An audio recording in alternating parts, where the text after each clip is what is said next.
Aloha and good afternoon. My name is Juergen Steinmetz, joining you from the breaking news shows and eTurbo News in Honolulu. And as always, with me is Dr. Peter Tarlow. And you don't know these days if he's in Washington, D.C. or is he in College Station, Texas. Peter, where are you? And how's the weather wherever you are? Well, I just got back to College Station, which was a lovely day in the 70s. On the other hand, it was a much colder weekend in Washington, D.C. But Washington is always an exciting city, and I'm working there on security for some of the major U.S. government buildings. So this is a really interesting concept because it's not just where the government meets, but it's also the concept of the use of tourism security as a way to provide good customer service throughout the Washington American government complexes. So I think this is really an important gift that the tourism industry is giving to the people in security, because you really don't have good security if you don't have good customer service. And how do we combine excellent customer service with excellent security? Yeah, and of course, Washington, D.C. is our nation's capital, and it's our window to the world. Everyone who's traveling to the United States, most people at least, will at least one time see Washington, D.C. It's important. It's the governments are there, the embassies are there. So anything what happens in Washington becomes news.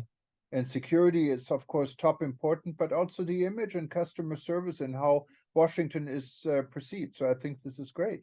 So Yeah, it's an important new step for the U.S. government in the understanding of the value of tourism, not just as a vacation experience, but the lessons from tourism science, if we could use such a word, to be important to help other forms of economics and government agencies. So there's a lot to be learned from this. This is really a major breakthrough for the world of tourism. And it'd be nice if the United Nations World Tourism Organization would adopt the same type of proactive way of using tourism to help other industries.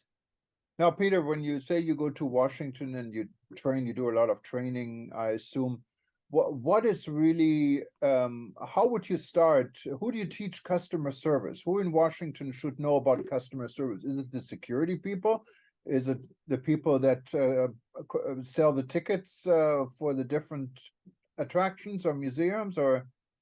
It's all of the above. And it's including the police people. It's, for example, no one would ever tell a police officer not to do a good job or not to do his job, but you can do it with a smile and make somebody almost thank you for giving them a ticket, or you can make them hate you. Now, nobody likes to get a parking ticket, or nobody likes to get a ticket when it comes to speeding. But on the other hand, the officer can do it in a way that shows that he or she cares about you. And so, but in Washington, tourism is more than just that. It's being observant. It's being proactive. It's solving a problem before it exists. And those are important lessons from the tourism industry that we can share with other industries. And if we do that, then tourism has always been very valuable, and of course is a major economic powerhouse throughout the world. But now tourism is giving, it's not taking. And that's one of the things that I'm trying to work on Washington. How do we give versus how do we take? And during the season this is the Christmas and Hanukkah season, this is a great time to be using the concept of giving rather than just taking.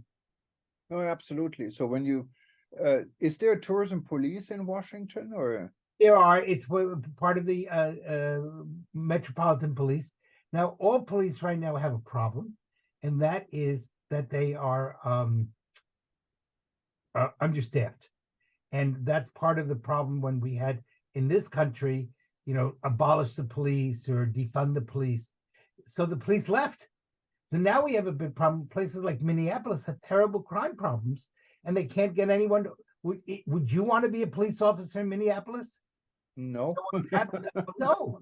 So what happens is if the media beats up on the police, then you know what the police do? They don't work as police. They're not required to work as police. Now we have a dearth of police officers in the United States. And now that's a real problem. So how do we now rebuild our police forces in a way that we get quality people and not just somebody who's looking for a job? And that's kind of the same thing in, of course, police is quite a bit more important, but it's the same thing in the hospitality industry. Yes. We don't have enough people working in the hospitality industry, actually giving the hospitality a visitor would be looking for, because when you travel, you want to be spoiled, right? Everything should be of right, course. and you want to get your room cleaned up every day. At home, you only may do it every other week. So it's different. You're on vacation, and that really cannot happen if you don't have the people that can do the job. Yes, unless I won't say the name of the hotel, but I stayed in a major brand hotel in the Washington area, and when I checked in, the woman said, "Well, we hope you don't want to have your room cleaned, so you can tell us that. But if you insist, we will clean your room." That's a good way of doing it. In other words, she made me feel guilty if I wanted them to clean my room, and yet they don't have a problem charging full freight. The cost was not cheap a night in a hotel in Washington. So she charged me all this money and then said, "Well, of course you could still clean it yourself." So she didn't give you a free breakfast if you don't get your room cleaned. No, she didn't do it. No, you got a free breakfast by paying. But again, I think the real point that you're bringing, which is really essential, is the fact that if you're paying top dollar or top euro or top pound or whatever it happens to be, you have a right to expect somebody to give you service. But because I think many of the hotels don't have enough people cleaning, they try to give you the option of your self-cleaning your room for nothing. You get now, I clean my house, but I don't have to clean my room in a hotel. Well, it can even go a step further. I know a friend of mine who is doing PR in Germany. Her client several years ago was NH Hotel, a Spanish hotel group with hotels all over Europe. And when they remodeled hotels, they invited guests to stay for free, and they gave them a sledgehammer, and they can basically destroy the rooms, and people loved it. They're just going in there and they destroy everything, get rid of all their anger, and quite impressive. But it's not that far in Washington yet, I guess. Oh, so after you destroy the room, what happens? No, it just was a good PR campaign because she was in Yes. charge of PR and everyone picked it up, and it was good, Okay, So but after no one got killed or hurt. It was no, all I understand that. But what did they do with the room after it got destroyed? that's when they remodeled the hotel. Oh, they're going to remodel. I see. Yes, Okay, you don't do that. because there's now there's centers around the world where people can go and break things. They're break centers, and you yes, they're all over the world, and you can go and you can get your anger out, and they have windows for you to break, and they have glasses for you to break. In others, so you go and you spend an hour, and they give you lots of stuff and a hammer, and you get to break things. So maybe that's something we should send to Gaza or something. Maybe the things get better there, Maybe I don't think so. But I do think that when we're talking about customer service, one of the things we're seeing is mergers. And I think there's been a major merger now possible between Hawaiian and Alaskan Airlines, which is kind of interesting because it's the two outer states of the United States. It's state number 49 and 50.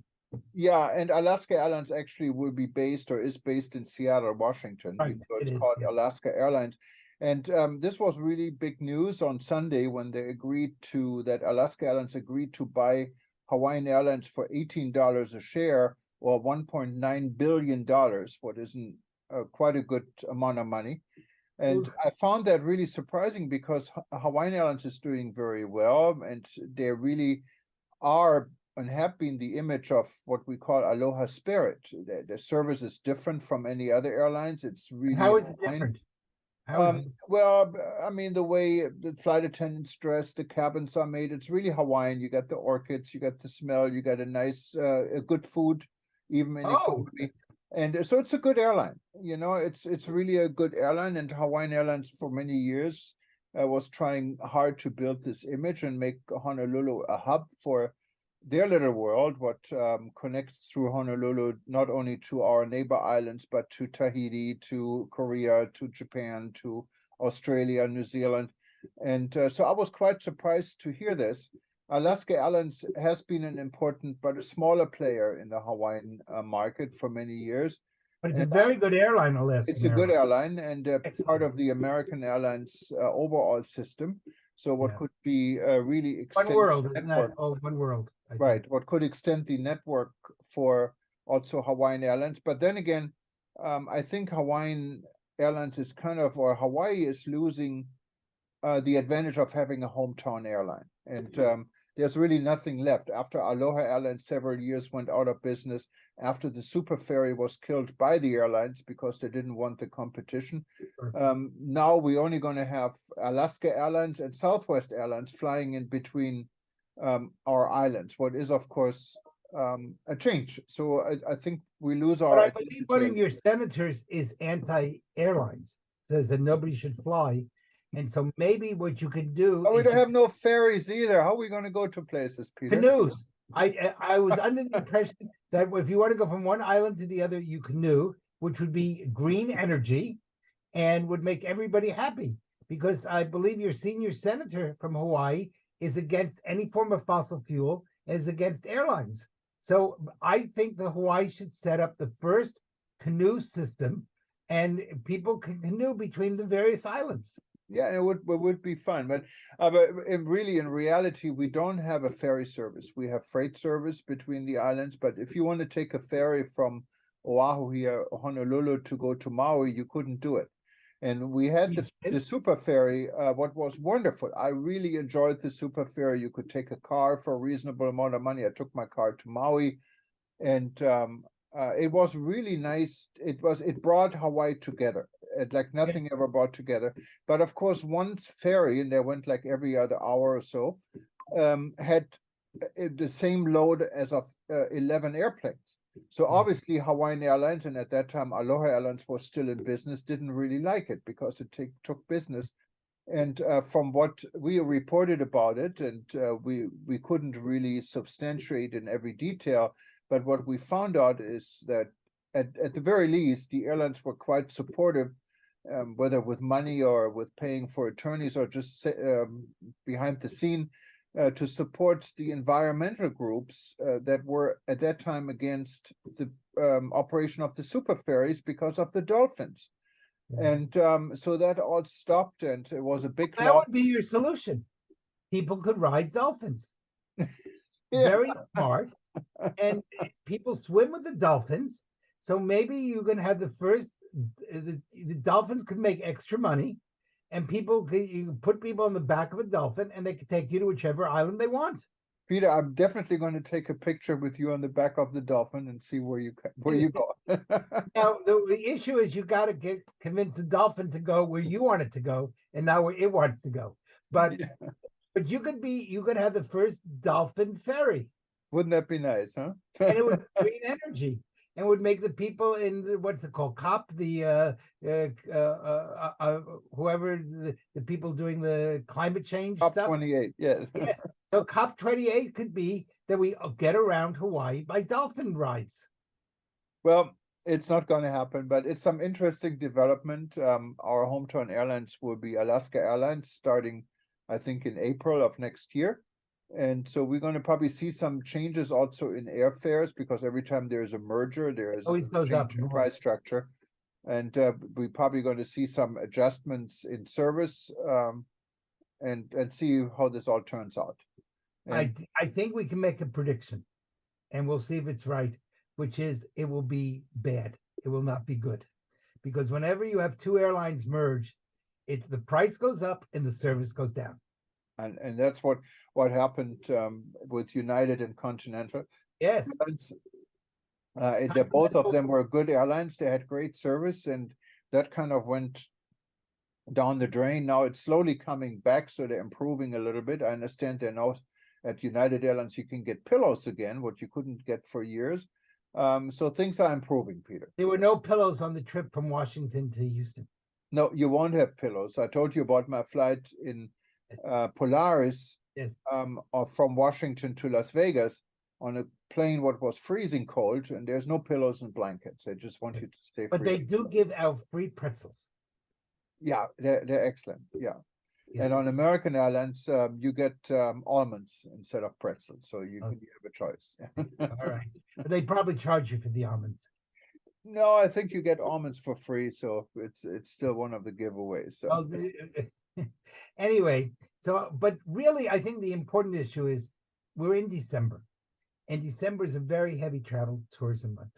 We just got through Thanksgiving, which luckily we didn't have major crises, but now around the world, it's going to be for much of the world, it's the Christmas season, and that's a very big time for travel.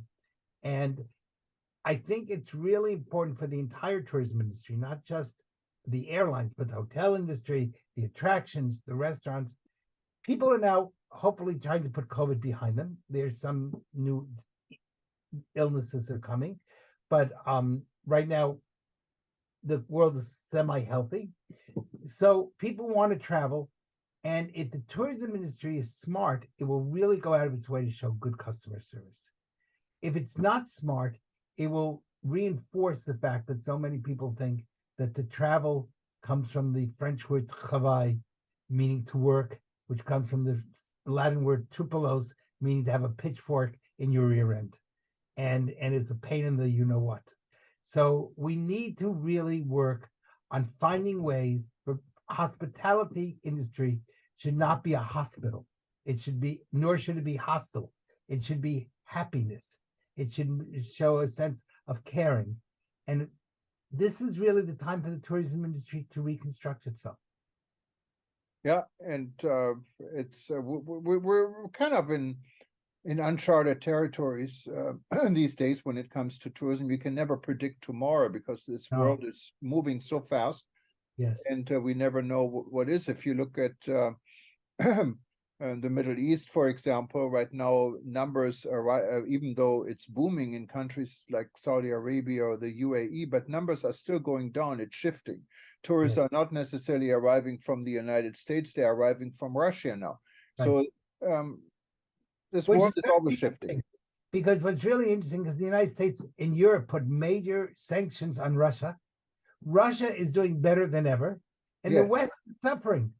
And I speak to Russian tourists all over the world, and they go, "Oh, we've never had it better," and they love Putin. And so everything that was done supposedly to punish Putin has backfired. Yeah, it's quite surprising, and that's what I'm saying. Nothing ever goes the way you intend. Well, sometimes that's true. Yes, that's sometimes true. But on top of that, there's really a lot of predictions. Morgan Stanley, which is of course a major economic powerhouse, is suggesting that stock markets around the world will have a very negative period throughout 2024. If that happens, then the tourism industry better hold on, because not everybody has stocks. I understand that, but the stock market creates perceptions. And when it goes down, people are afraid to spend money. And if they're afraid to spend money, they won't spend money on travel. So I hope Morgan Stanley is wrong. But if they're right, we will have a very rough 2024. Yes, and we don't know. No, I mean, where the world seems to be in order is in Saudi Arabia, with being awarded World Expo 2030, and they have fought very hard to compete with Rome and Busan in Korea for this title, and won. And it's unbelievable. They actually won it with almost 80% of the vote.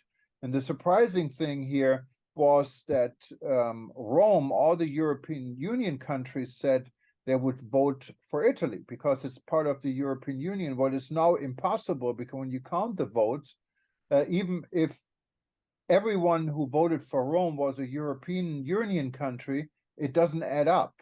They only had 18 votes. There are 27 European Union countries, and I'm sure there's also countries outside the European Union that voted. So the level of influence Saudi Arabia has is quite surprising. Maybe money talks. Yeah, but the people were happy. I mean, they had fireworks beyond belief, and people were celebrating. And it goes along with what the Crown Prince's Vision 2030. Now they're going to have World Expo 2030, and I'm sure it's going to be great. But it's still surprising how the priorities are shifting in this Yeah. part of the world. So Saudi Arabia really, the importance is that the crown prince is a very smart man, but the always the problem in the Middle East, with the exception of Israel, it's one strong leader. And if something happens to that leader, the whole system collapses.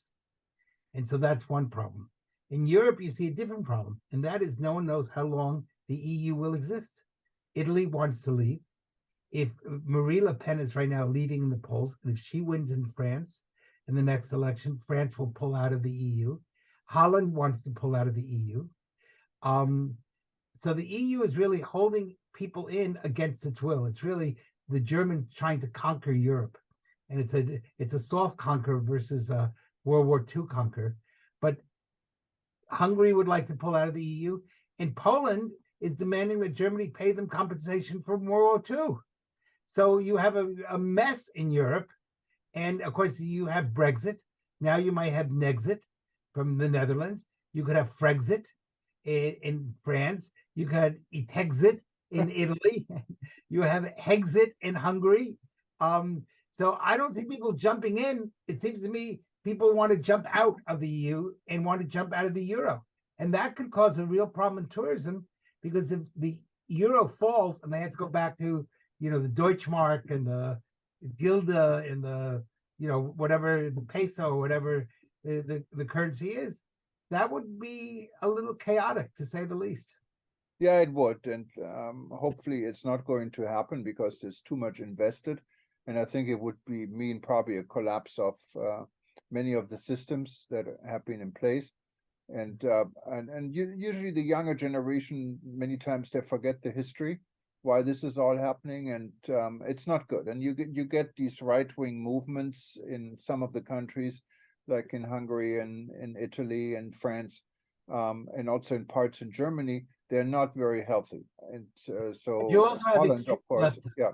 I'm sorry. And I don't think we want to just say right wing. I think we want to say extreme movements, because the left is as equally responsible for the chaos as the right. And we must remember that much of the chaos in Europe over the 20th century was caused by the left, not by the right. Yeah, extreme. I can go along with extreme movement. Yeah. Extreme is never. It's never. Yeah. So you have extreme. You have yeah. extreme right, but you also have extreme left. And of course, what happens is, if you get too extreme, you can't tell the difference between the right and the left, because they end up just forming a circle. They end up where you can't tell who's whom anymore. But what you are seeing is a major revolt by young people against the European elites that have tried to run Europe and Europe has ceased to be a democracy, unfortunately. The United States has its problems, but Europe also has its problems. And many people in Europe, look what happened in Spain, where the majority of people voted for the Conservative Party, but all the other parties got together and they put Pedro Sanchez back with 2 votes in Parliament, and most people in Spain don't want him to be the prime minister, but now they're stuck with him again. So it's a real problem.